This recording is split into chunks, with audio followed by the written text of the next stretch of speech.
अंतरराष्ट्रीय युवा विद्वान, जैन दर्शन में यूनिवर्सिटी टॉप व गोल्ड मेडलिस्ट, जैन सिद्धांत एवं न्याय विषयों को सरलता से समझाने वाले, यूएसए, इंग्लैंड, ऑस्ट्रेलिया आदि अनेक देशों में जैन धर्म की महती प्रभावना करने वाले, पंडित टोडरमल पुरस्कार, युवा विद्वत रत्न आदि अनेक पुरस्कारों से सम्मानित मूर्धन्य विद्वान डॉक्टर संजीव कुमार गोधा जयपुर द्वारा जानिए धर्म का मर्म।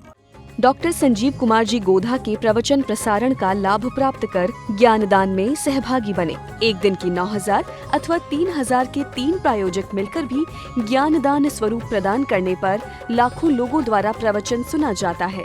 अर्थात 1 रुपए की अल्प राशि में 10 भाई बहन प्रवचन का लाभ लेते हैं और प्रायोजक परिवार का उस दिन प्रवचन के आरंभ व अंत में रंगीन चित्र व सभी के नाम का उल्लेख किया जाता है।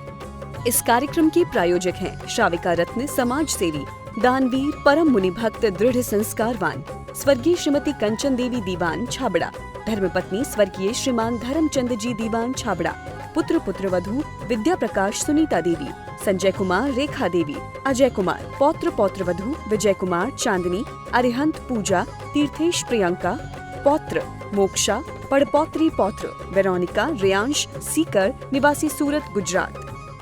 समं समस्तैरनंत पर्यायै दर्पण तलैव सकला प्रतिफलति पदार्थ मालिका यत्र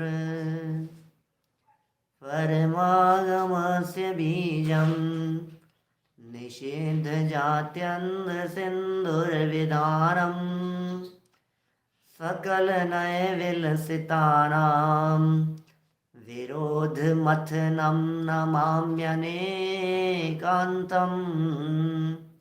विरोध मथनं नमाम्यनेकान्तम्।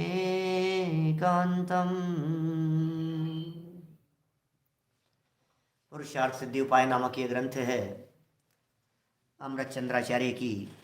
यह अनुपम रचना श्रावकों के योग्य निर्देशन यहाँ दिए जा रहे हैं।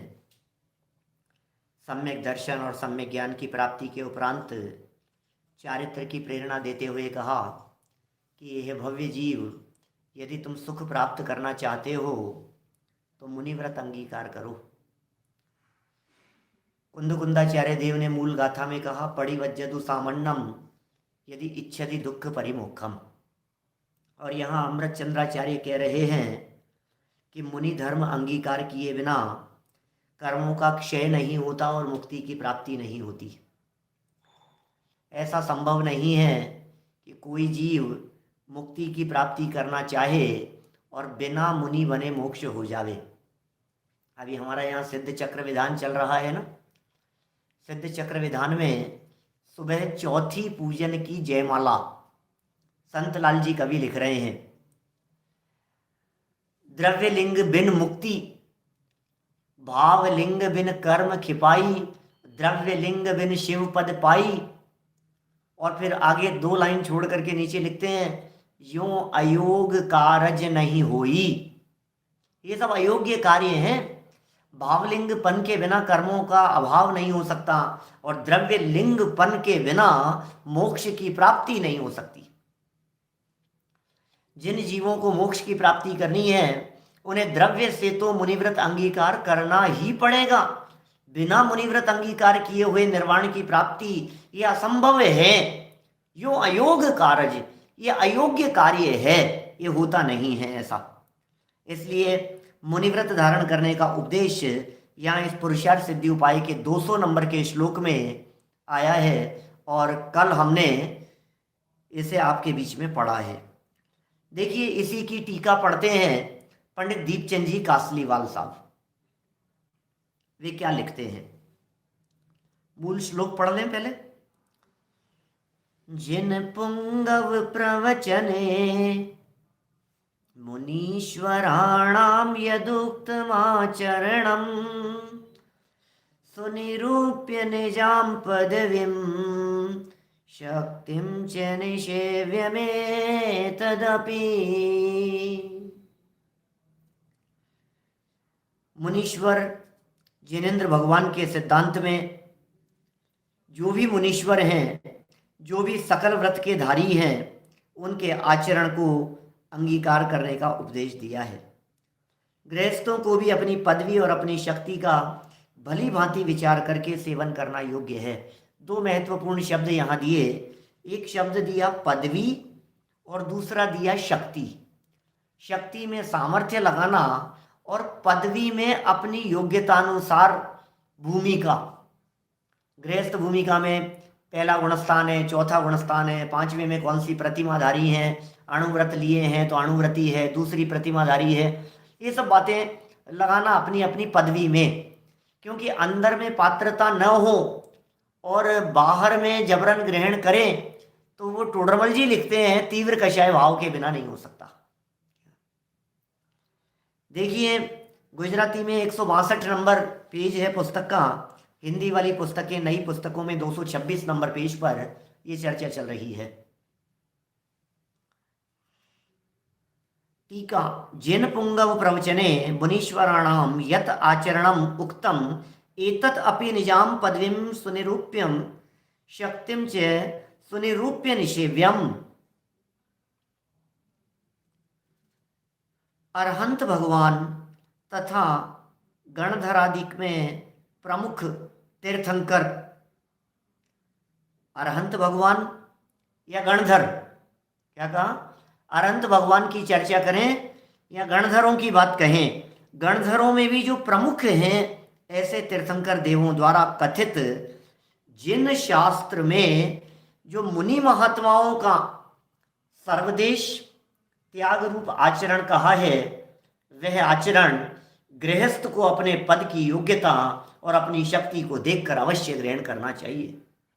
क्या कह रहे हैं, जिनेन्द्र देव के प्रवचन में, जिनेन्द्र देव की वाणी में, तीर्थंकर परमात्माओं की दिव्य ध्वनि में, गणधरों के द्वारा, परंपराचार्यों के द्वारा जिन प्रवचन पुंगवे, जिन पुंगव प्रवचने, जिन पुंगव जो जिनेन्द्र में श्रेष्ठ हैं ऐसे तीर्थंकर परमात्मा, अरे भैया जो उन्होंने मुनिराजों का आचरण कहा है, जो मुनिराजों का जीवन चरित्र बतलाया है, जो मुनिराजों की जीवन शैली, जो मुनिराजों की लाइफ स्टाइल बतलाती है, क्या जो मुनिराजों की लाइफ स्टाइल बतलाई गई है उसका जो आचरण है वो श्रावकों को भी, गृहस्थों को भी अपने पद की योग्यता और अपनी शक्ति को देखकर अवश्य ग्रहण करना चाहिए।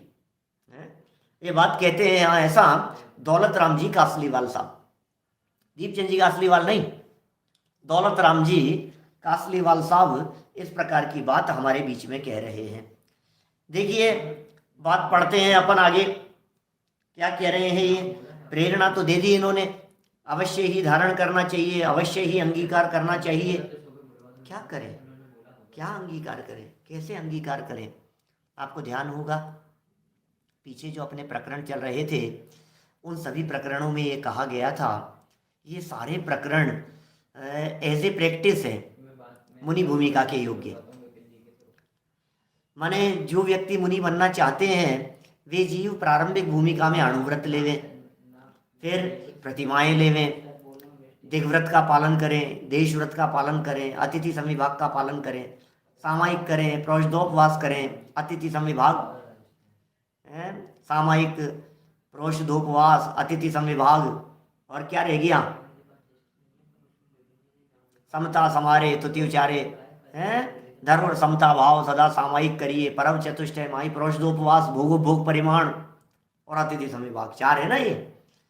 तो ये कह रहे हैं यहाँ पर जैसे मुनिराज, सुनना बारीक बात है थोड़ी सी, जैसे मुनिराज मोक्ष मार्ग को सर्वदेश प्राप्त हुए हैं पूरी तरह से, क्या सर्वदेश प्राप्त हुए हैं, वैसे ही श्रावक भी मोक्ष मार्ग में एक देश प्रवर्तन करता है।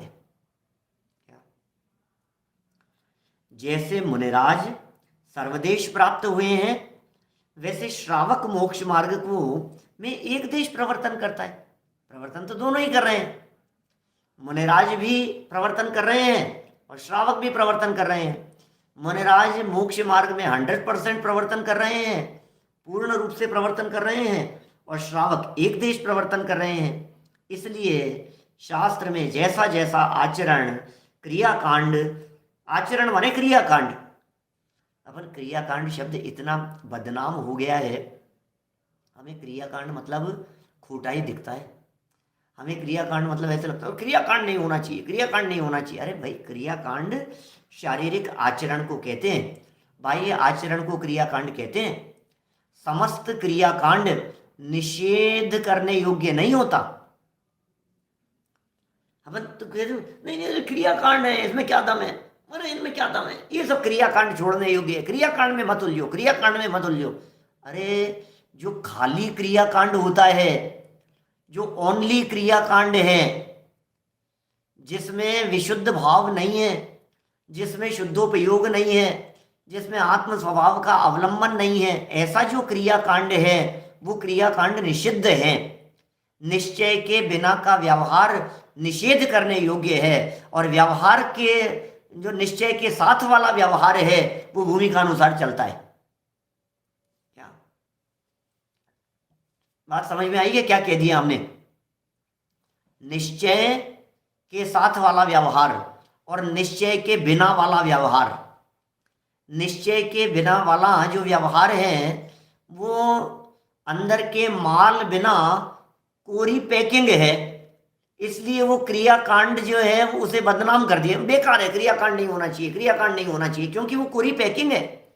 लेकिन जिस क्रियाकांड का आप निषेध कर रहे हैं, कुंदकुंदाचार्य के जीवन में भी वो क्रियाकांड था, अमृत चंद्राचार्य के जीवन में भी वो क्रियाकांड था, क्योंकि अमृत चंद्राचार्य और कुंदकुंदाचार्य देव 28 मूल गुणों का निरतिचार पालन करते थे। ये क्रियाकांड तो उनके जीवन में भी था ना, लेकिन अंदर में 3 कषाय चौकड़ी का अभाव था, ये था निश्चय, और बाहर में मूल गुणों के पालन की प्रवृत्ति, वो था क्रियाकांड। अरे तुम तो शुद्धोपयोग रखो ना, क्या नीचे देख देख करके चलते हो? नहीं भैया, ऐसा नहीं चलेगा। अरे तुम क्या ये समितियों का पालन करते हो, गुप्तियों का पालन करते हो, क्या एशना समिति का पालन कर रहे हो, 46 2 32 अंतराय टाल करके बात कर रहे हो? क्या दम है इन सब चीजों में? ये क्या है ये सब क्रियाकांड? नहीं भैया, ये क्या करते? मैं आपसे पूछता हूं, जब कुंदकुंदाचार्य देव धूप में से छाया में जाते होंगे तो क्या अपने शरीर को पीछे से पहुंचे बिना चले जाते होंगे? जब वे छाया में से धूप में आते होंगे तो क्या अपने देह को पीछे से नहीं पहुंचते होंगे? जब वे जमीन पर लेटते होंगे, बैठते होंगे, तो क्या वे पीछे से पहुंच करके नहीं बैठते होंगे? जन सामान्य तो कहे अरे ये तो क्रियाकांड है। अरे भाई, ये अति अध्यात्मवादियों ने इस क्रियाकांड शब्द को बहुत ज्यादा बदनाम कर दिया है। निश्चय के साथ व्यवहार का निषेध जिनागम में कहीं नहीं है। सारा जिनागम ये कहता है भूमिका अनुसार, निश्चय के अनुसार व्यवहार होना चाहिए, होना ही चाहिए। विकल्पात्मक भी भूमिका में आते हैं, विकल्प भी आते हैं, भावलिंगी संतों को विकल्प आते हैं, कोई ऐतराज नहीं है। देखिए बातें क्या चल रही है यहाँ। ये कह रहे हैं शास्त्र में जैसा जैसा आचरण माने क्रियाकांड मुनियों का कहा है। शास्त्र में कह रहे हैं ना, क्या कह रहे हैं दौलत राम जी कासलीवाल साहब? कितना स्पष्ट, 227 पेज पर तीसरी लाइन क्या कह रहे हैं? शास्त्र में जैसा जैसा आचरण, शास्त्र में जैसा जैसा क्रियाकांड मुनियों का कहा है। अरे क्या बात कर रहे हो, शास्त्रों में भी क्रियाकांड कहे हैं क्या? कहे हैं ना, शास्त्रों में भी मुनिराजों का क्रियाकांड कहा है कि बिल्कुल कहा है। शास्त्रों में वर्णन क्यों नहीं है? मुनिराजों के 28 कहे हैं तो आचार्यों के 36 कहे हैं, और पालन करते हैं। 6 आवश्यकों का पालन करते हैं, 12 व्रतों का पालन करते हैं, 12 प्रकार के तपों का पालन करते हैं। व्रत तो श्रावक के हैं, 12 तप हैं, 22 परिचय हैं, 10 धर्म हैं, 6 आवश्यक हैं, 5 आचार हैं, 3 गुप्ती हैं, 5 समिति हैं, महाव्रत हैं। क्या क्या जीवन में पालन करते हैं बोलो आप? ये सब मुनिराजों के जीवन में दृढ़ता से पालन किया जाता है। तो जो जो क्रियाकांड मुनिराजों का कहा है वैसा ही, ओहो क्या कह रहे हैं, मुनिराजों का जैसा आचरण कहा है वैसा ही श्रावक को भी अंगीकार करना चाहिए। क्या बात कर रहे हो? मुनिराजों जैसा आचरण श्रावक को अंगीकार करना चाहिए कि हाँ जी, आपको बनना है ना मुनि, ऐसे प्रैक्टिस करो। कभी एक टाइम भोजन करने लग गए, कभी बिल्कुल किसी तरह के अंतराय में छोड़ने की बात विचार करने लग गए, कभी कभी घर में बैठ करके बालों को उखाड़ करके प्रैक्टिस तो करो जरा। बनारसी दास जी किया करते थे घर में, वे स्वच्छंदी हो गए थे बिना निश्चय के। आप निश्चय के साथ में भूमिका का विचार करते हुए जब आप दिग्व्रत का पालन करते हैं, जब आप देश व्रत का पालन करते हैं, जब आप अतिथि संविभाग व्रत का पालन करते हैं, जब आप भोग के प्रति परिमाण करते हैं, तो क्या ये मुनि बनने की प्रैक्टिस के लिए नहीं है? ये सारी बातें प्रैक्टिस के लिए है। इसमें मुनि भूमिका की प्रैक्टिस छिपी हुई है, ये तैयारी है मुनि बनने के लिए। अणुव्रत, बोलो, हिंसा का त्याग, तरस हिंसा को त्याग, वृथा था वर्ण सहारे, कैसे चलेगा?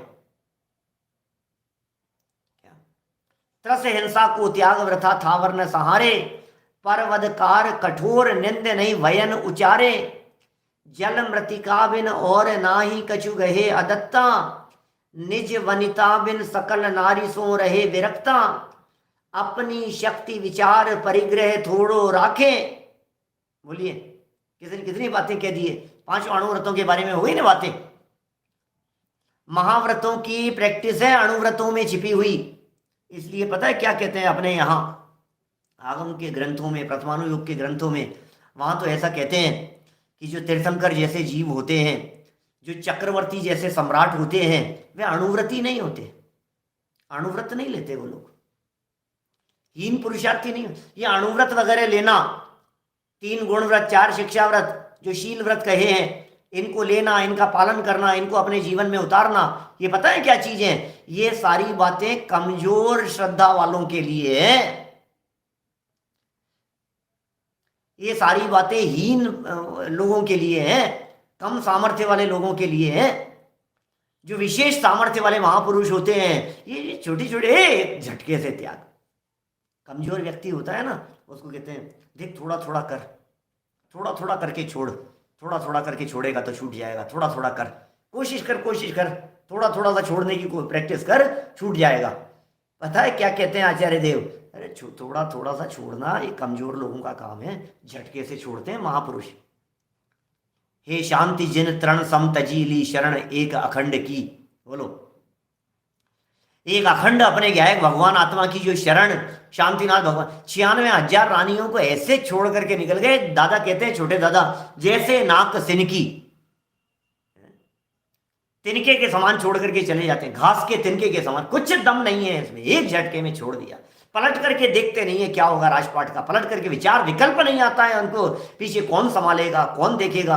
ऋषभदेव स्वामी जब दीक्षा लेकर के निकले होंगे तो क्या उन्होंने अपने पूरे अयोध्या के 100 टुकड़े किए होंगे, 100 बेटों में राजपाट को बांटा होगा? जब भरत चक्रवर्ती दीक्षा लेकर के निकले तो उन्होंने क्या 96,000 रानियों के 60,000 पुत्र, कहीं कहीं एक कम 96,000 पुत्रों की चर्चा आती है, क्या उनमें अपनी 6 खंड की विभूति को बांट करके निकलेंगे? कैसे बांटेंगे? कहाँ बटेगा? कहाँ कहाँ बांटते रहेंगे? कोई पिता ये नहीं चाहता है कि मेरी दुकान, मेरा बिजनेस ये बट जाए, बंटवारा नहीं चाहते हैं, कोई पिता नहीं चाहता है। जहां तक बन पड़े, न बिजनेस का हो, व्यापार का हो, ये बात अलग है कि जैसे जैसे आगे बढ़ते चले जाते हैं, परिवार बढ़ते चले जाते हैं, तो परिवारों में बंटवारे भी होते हैं। लेकिन पिता अपने जीते जी ये नहीं चाहता है कि मेरे 4 बच्चों को मैं अलग कर दूं। पिता तो यही चाहता है सब मिलकर के रहें, पिता तो यही चाहता है एक ही रसोई में, एक ही किचन में भोजन बने, पिता तो यही चाहते हैं सब साथ में ही रहें, मिलजुल करके रहें, साथ में व्यापार करें, साथ में दुकान पर जाएं, बिजनेस साथ में रहे, शामिल में रहें, जब तक मन पड़े, जब तक बन पड़े, साथ ही तो चाहते हैं। भरत चक्रवर्ती कैसे अपने आंखों देखे, अपने द्वारा लंबे चौड़े बनाए गए साम्राज्य के टुकड़े होते हुए देखे, ये क्या होगा फिर, पीछे से कौन संभालेगा? किसी के राज तिलक तो करो, अरे जब दीक्षा का विकल्प आ जाता है तो पीछे से राज तिलक का विकल्प नहीं आता है, राज्य का विकल्प नहीं करते, छोड़ करके चले जाते हैं। ये महापुरुषों की ऐसी स्थिति होती है, जिनके जीवन में उग्र पुरुषार्थ होता है, उनकी बड़ी विचित्र स्थिति इस प्रकार की हुआ करती है। लेकिन हम जैसे साधारण लोग, पंचम काल में जन्मे हुए, हीन पुरुषार्थ वाले, हीन सहनन वाले, घबराहट जिनके हृदय में होती है, आसानी से छूटता नहीं है, तो फिर उन्हें कहते हैं एज ए प्रैक्टिस आप पहले अणुव्रत लो। तत्रादौ सम्यक्त्व को याद रखना, कहीं गड़बड़ नहीं हो जाए। सम्यक दर्शन पहले, व्रत बाद में। सम्यक दर्शन के बिना व्रत, पूजा, नियम, संयम कुछ काम नहीं आने वाला है। इसलिए जो यहाँ चर्चा चल रही है, ये सम्यक दर्शन के बाद की चर्चा चल रही है। फिर यथासंभव भूमिका अनुसार आप त्याग करते जाएं, कम करते जाएं, आसक्ति घटाते जाएं, अपनापन छोड़ते चले जाएं, जितना जैसा जैसा संभव हो वैसा वैसा पालन करते। वैसा ही जैसा मुनिराजों का है वैसा ही श्रावक को भी अंगीकार करना चाहिए, परंतु अपनी पदवी और शक्ति का विचार कर। ऐसा नहीं महाराज ने एकदम कहा और ऐसे भावुक हो गए हम तो अभी छोड़ देता हूं, मैं तो सब छोड़ देता हूं, मैं मारा जाएगा। देखा है कि नहीं तूने? आज तो भावुकता में तूने छोड़ दिया, फिर 2 दिन बाद में क्या होगा? भावुकता में निर्णय नहीं लिया जाते हैं, बहुत सोच विचार कर निर्णय किया जाता है। आगे पीछे का विचार करके मोक्ष मार्ग प्रकाशक ग्रंथ 238 पेज, 239 पेज जरा खोल करके देखिए आपको वहां सारी चर्चाएं पढ़ने को मिलेंगी। प्रतिज्ञा कैसे ली जाती है, क्या किया जाता है, आगे पीछे का विचार करके हीन भावना नहीं आवे, मन में इस तरह का परिणाम नहीं आए कि अरे यार मैं क्या ले लिया। प्रतिज्ञा के प्रति विराधना का भाव नहीं आए, परिणाम उत्तर उत्तर बढ़ते रहे, परिणाम चढ़ते रहे, भाव भूमि विशुद्धता अंदर में तैयार होती रहे, भाव बनते रहे, बनते जा रहे हैं, भाव बनते जा रहे हैं, विशुद्धता बढ़ती चली जा रही है, निर्मलता अंतर में उत्तर उत्तर वृद्धिंगत होती चली जा रही है, भाव बन रहे हैं। संत साधु बन के विचरूं वह घड़ी कब आएगी? बोलो। त्याग में भावुकता का कोई स्थान नहीं है वीरेंद्र भाई, सही कह रहे हो। बोलो, त्याग में भावुकता का स्थान नहीं है। भावुकता में कर दिया फिर सर पकड़ लेता है। फिर भावुकता में निर्णय नहीं हुआ करते हैं, भावुकता में डिसीजन ले लिया करते हैं। निर्णय ले लिया हमने भावुकता में आकर के, नहीं नहीं ऐसा मत करो। शक्ति का विचार करो, पदवी का विचार करो और फिर अंगीकार करना चाहिए। जैसी प्रतिमा का धारक हो, देखो लिख दिया इन्होंने, क्या कह रहे हैं दौलत राम जी साहब? जैसी प्रतिमा का धारक हो तदनुसार ही यथा योग्य आचरण करना योग्य है। आपकी जैसी प्रतिमा का धारण हो उस अनुसार यथा योग्य आचरण करना। भैया अंदर में भूमि का 5वीं प्रतिमा की हो गई, 5वीं प्रतिमा ले ली। अंदर में भूमि का 7वीं प्रतिमा की हो गई, 7वीं प्रतिमा ले ली। तो अंदर में आसक्ति का भाव तो टूटा नहीं और बाहर में त्याग करके बैठ गया। अब बार बार में विकल्प आता रहता है, यार क्या करूं क्या करूं क्या करूं। ये लोग जो होते हैं ना, जो भादवे के महीने में छोड़ देते हैं, 10 लक्षण जी के दिनों में छोड़ देते हैं, कितने ही लोग आपको इस तरह के दिखाई देंगे। आप देखना जरा उन लोगों के जीवन में, उपवास कर बैठे हैं, 10 दिन के उपवास कर बैठे हैं, उपवास की प्रतिज्ञा ले ली। अब उन्हें क्या लग रहा है, यार कब दिन पूरे होंगे, कब दिन पूरे होंगे, कब दिन पूरे होंगे।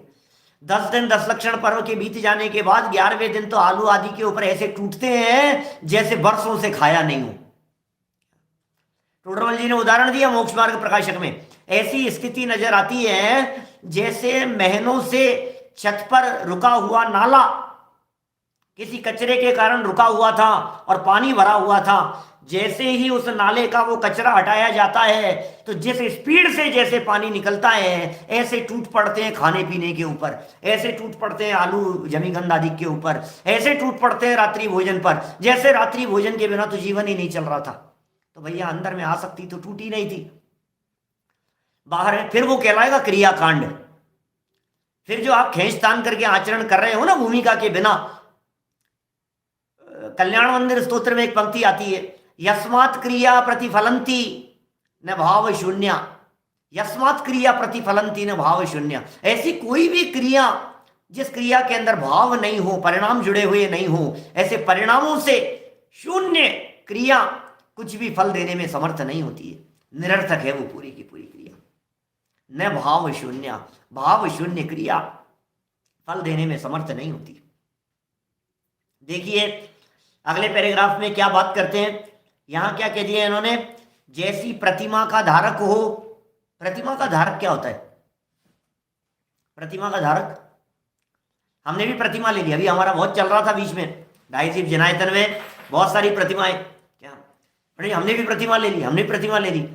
अब तो हम प्रतिमा धारक हो गए ना प्रतिमा ले ली तो प्रतिमा धारक हुए कि नहीं हुए? अरे भाई, हमारे यहाँ श्रावक के जीवन में उसके जीवन की निर्मलता के आधार पर 11 स्तर बतलाए गए हैं। उन स्तरों को प्रतिमा कहा गया है। प्रतिमा माने प्रतिमूर्ति, प्रतिमा माने जिनागम में जैसा निरूपण किया गया है उसकी कॉपी, वो प्रतिमा कहलाती है। प्रतिमा शब्द का अर्थ जानते हैं आप? जिन प्रतिमा जिन सारखी। हमारे भगवान की प्रतिमाएं कैसी होती है? भगवान जैसी होती है। वीतरागी भगवान तो वीतरागी प्रतिमाएं, वीतरागी जिनेन्द्र देव, वीतरागी उनकी प्रतिमा, तो उनकी कॉपी है बिल्कुल।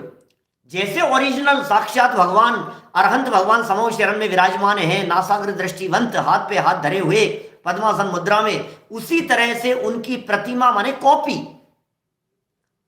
धातु पर उकेर दी जाती है, बना दी जाती है, पाषाण पर उकेर दी जाती है, ये बना दी जाती है, उसे प्रतिमा कहते हैं। माने वैसा का वैसा ये है प्रतिमा। जैसे प्रतिलिपि होती है ना, प्रतिलिपि क्या चीज है? जैसा था लिपि की प्रतिलिपि होती है, ऐसे ही आचरण की कॉपी वो प्रतिमा कहलाती है, उसे प्रतिमा कहते हैं। तो जैसा आचरण अंदर की निर्मलता के लिए मुनिराजों का कहा गया है, भावलिंगी संतों का कहा गया है, या जैसा श्रावकों का कहा गया है, उस शास्त्रानुसार आचरण की कॉपी करना वो प्रतिमा कहलाता है। ऐसा आचरण होना चाहिए था, ये लिखा है। बोले ठीक है। बोले पहली प्रतिमा में यह आचरण होता है, ठीक है, ऐसा आचरण कर लिया, बोले ये प्रतिमा हो गई, ये पहली प्रतिमा। दर्शन प्रतिमा है पहली प्रतिमा। फिर व्रत प्रतिमा है, व्रत करने की बात कही। 12 प्रकार के व्रतों का धारण ये व्रत प्रतिमा के अंतर्गत आता है। फिर दर्शन व्रत प्रतिमा, सामायिक प्रतिमा, प्रोषित प्रतिमा, सचित्त त्याग प्रतिमा, रात्रि भोजन त्याग प्रतिमा, ब्रह्मचर्य प्रतिमा, ये सब बहुत उत्कृष्ट उत्कृष्ट हैं, लेवल बढ़ते चले जाते हैं। श्रावक के जीवन में पहली प्रतिमाधारी श्रावक और 11वीं प्रतिमाधारी श्रावक दोनों की निर्मलता में बहुत अंतर होता है, जमीन आसमान का अंतर होता है। तो बोले आपने जैसा नियम ली, प्रतिमा ले रखी, मतलब जैसा आपने नियम ले रखा था, बस तदनुसार यथा योग्य आचरण करना योग्य है। उसके अनुसार आप यथा योग्य आचरण कीजिए जहां तक बन सके। देखिए 227 पेज पर दूसरा पैराग्राफ भावार्थ का क्या लिखते हैं? जहां तक बन सके, बन सके मतलब अपनी शक्ति विचार, जहां तक बन सके वहां तक प्रत्येक आत्म कल्याणार्थी को, ओहो कौन आप, कौन है आप? श्रोता हैं कि आप आत्म कल्याणार्थी हैं? बोलो, आप मोक्षार्थी हैं? जो व्यक्ति अपने आप को जैसा स्वीकार करता है ना, उसकी भावनाएं वैसी बनने लग जाती है। आप प्रवचन सुनने के लिए क्यों आए हैं? आप विधान करने के लिए क्यों आए हैं? कि विधान तो विधान करने के लिए आए, मंदिर दर्शन करने के लिए आए? कि नहीं भैया, यदि आप आत्म कल्याण की भावना से जिन शास्त्रों को पढ़ते हैं तब तो पढ़ने की सार्थकता है, और यदि आत्म कल्याण की भावना अंदर में नहीं है तो फिर इन शास्त्रों को पढ़ने की सार्थकता नहीं है। दिखावा और प्रदर्शन तो आज तक अनंत बार किया है, अब तो हमें ये शास्त्र, अब तो हमें ये जिनवाणी आत्म कल्याण के लिए पढ़नी है। अब तो हमें मोक्षार्थी, क्या शब्दों के प्रयोग कर रहे हैं, आत्म कल्याणार्थी को, आत्म कल्याणार्थी को। शब्द थोड़ा सा बड़ा लगता है, लेकिन कैसे शब्द दिए हैं, चुन चुन करके शब्द रखते हैं। आत्म कल्याण आर्थी, आत्म कल्याण, आत्म कल्याण प्रमुख है। बहुत एक प्राचीन गाथा है, कौन से शास्त्र की है ऐसा मूल शास्त्र का तो पता नहीं है, लेकिन 50 शास्त्रों में उसको उद्धृत किया गया है। मूल लेखक कौन है इसका तो शोध का विषय है, निकाला जाना चाहिए। शायद हमारे शोधार्थी विद्वान हैं वे निकालें, लेकिन हमने बहुत बार बहुत जगह पर तलाशा और बहुत लोगों से पूछा, लेकिन मिला नहीं। कई जगह मिलती है तो कई आचार्यों ने धवलादिक ग्रंथों में, इनमें उसमें रेफरेंस के तौर पर उस गाथा को लिखा, आद हिदम कादवम, सुनी होगी आपने। आद हिदम कादवम, यही सक्कई परहिदम च कादवम, और आद हिद परहिदादो आद हिदम सुट्टू कादवम। क्या कह रहे हैं? आद हिदम कादवम, आत्महित ही करने योग्य है और दूसरा कुछ नहीं। ये सब क्या काम करना चाहिए? पंडित जी आप बताओ क्या करना चाहिए? पूजन करनी चाहिए कि नहीं करनी चाहिए? पंडित जी बताओ प्रवचन सुनना चाहिए कि नहीं सुनना चाहिए? पंडित जी बताओ कौन सा शास्त्र पढ़ना चाहिए? पंडित जी अब आप ही बता दो फिर ये करना चाहिए कि नहीं करना चाहिए? पंडित जी ये छोड़ें कि नहीं छोड़ें? अरे आत्म इदम कादवम आद इदम कादवम, आत्महित करने योग्य है। अब तुम्हारे ऊपर छोड़ते हैं आत्महित क्या चीज है, निर्णय करो आगम आधार से आत्महित किस बात में है। कोई व्यक्ति को माला का जाप करने में आत्महित नजर आ रहा है, कोई व्यक्ति को तीर्थ क्षेत्रों का उद्धार करने में आत्महित नजर आ रहा है, किसी व्यक्ति को दान दक्षिणा देने में आत्महित नजर आ रहा है, किसी को लेने में आत्महित नजर आ रहा है, किसी को व्रत उपवास में आत्महित नजर आ रहा है। भैया इसमें आत्महित नहीं है। आत्मा का क्या भला हुआ ये बतलाओ, आत्मा का क्या भला हुआ? दो शास्त्र मैंने कंठस्थ याद कर लिया। अरे आद हिदम कादवम, आत्मा का हित क्या हुआ? मान बढ़ गया। और क्या है? आद हिदम कादवम, क्या करने योग्य काम है? आत्महित करने योग्य है। पंकज भाई खड़ेरी, आत्महित करने योग्य है, दूसरा कुछ नहीं। इसके अलावा आद हिदम कादवम, सर्वोच्च काम है ये, आत्महित ही सर्वोच्चम है। तो फिर साहब ये समाज के काम कैसे होंगे? फिर ये कैसे आयोजन होंगे? फिर ये कैसे तीर्थ क्षेत्र बनेंगे? फिर ये कैसे समाज का उद्धार होगा? समाज कल्याण किस तरह से होगा? बोले सुनो, पहला काम तो आत्महित का है। जई सक्कई, यदि समर्थ हो परहिदम च कादवम, कोई बात नहीं। फिर किया ना कुंद कुंदाचार्य देव ने, पहले अंदर में समाते हैं। देखो हमारे गुरुदेव का जीवन देखो आप, क्या कहते हैं वो लोग। ये कारंजा गुरुकुल के संस्थापक थे गुरुदेव समंत भद्र जी, मुनिराज समंत भद्र जी। उनका ध्येय वाक्य था आद हिदम कादवम। लिख रहे हैं सामने से कारंजा के हमारे आत्मार्थी लोग। गुरुदेव श्री के जीवन को देखना, बोले दुनिया क्या कही? अरे भाई जिस जगह पर थे, जिस संप्रदाय में मौजूद थे, उस संप्रदाय में रहते हुए भी सैकड़ों हजारों लोग उनको सुन रहे थे। लेकिन नहीं, सुनना होगा तो सुना लेंगे, जानना होगा तो जान लेंगे। हमें क्या करना है? दुनिया की नहीं पड़ी है, पहले आत्महित है। फिर क्या हुआ? चार लोगों के बीच में बैठकर आत्म कल्याण की भावना से स्वाध्याय प्रारंभ किया। लोग जुड़ते चले गए, जुड़ते चले गए, जुड़ते चले गए, जुड़ते चले गए, और ऐसे जुड़ते चले गए कि लाखों लोग तैयार हो गए। ये क्या हुआ? ये क्या हुआ? किस भावना से किया? हमारे तीर्थंकर परमात्मा दीक्षा लेते हैं, दीक्षा लेते ही मौन हो जाते हैं। अरे ऋषभदेव स्वामी ये क्या किया आपने? हे महावीर भगवान क्या किया आपने? दीक्षा लेने के बाद में 12 साल तक बोले ही नहीं। महीने में एक आध प्रवचन तो कर लेते, थोड़ा सा लोगों को लाभ मिल जाता। थोड़ा बहुत भी नहीं किया, थोड़ा सा तो भक्तों का भला हो जाता। बेचारे लोग आते थे, दर्शन करने के लिए आते थे। 1000 वर्ष तक ऋषभदेव भगवान नहीं बोले दीक्षा लेने के बाद में। क्यों? आद हिदम कादवम। भैया हमने दीक्षा समाज कल्याण के लिए नहीं ली है, हमने दीक्षा दूसरों के उद्धार के लिए नहीं ली है, हमने दीक्षा किसी दूसरे के भरोसे नहीं ली है भाई साहब, आत्म कल्याण के लिए ली। नहीं दुनिया समझेगी, दुनिया कितना भला हो रहा है, कितना भला हो रहा है, लोग लाभ ले रहे हैं, लोग सीख रहे होंगे। जिनको सीखना होगा सो सीखें। बात तो आत्महित की है, आत्महित प्रमुख है। आत्मार्थी बनो, आत्मार्थी ये प्रयोजनभूत चीज है। ये मोक्ष मार्ग, ये जनवाणी, ये तत्व ज्ञान, ये आत्मार्थियों के लिए है। कितना सुंदर शब्द सुनकर के ऐसा आत्म कल्याणार्थी, आत्म कल्याणार्थी। ओहो, ग्रंथ समय सार, क्या है धुन भूल गया मैं तो। समय सार बनाया गया है मेरे लिए, क्या ये समय सार बनाया गया है मेरे लिए। ये सारे ग्रंथ बनाए गए हैं मेरे लिए। किसके लिए बनाए? बोलो, ये ग्रंथ किसके लिए बने? ये शास्त्र किसके लिए बने? हाँ बस ठीक है, लोगों के लिए, पढ़ने वालों के लिए। अरे नहीं, कहाँ पढ़ने वालों के लिए? अभी अभी वीरेंद्र भाई बक्सवाहा हैं, अभी अभी मेरे मन में ख्याल आया है कि ग्रंथ समय सार बनाया गया है मेरे लिए।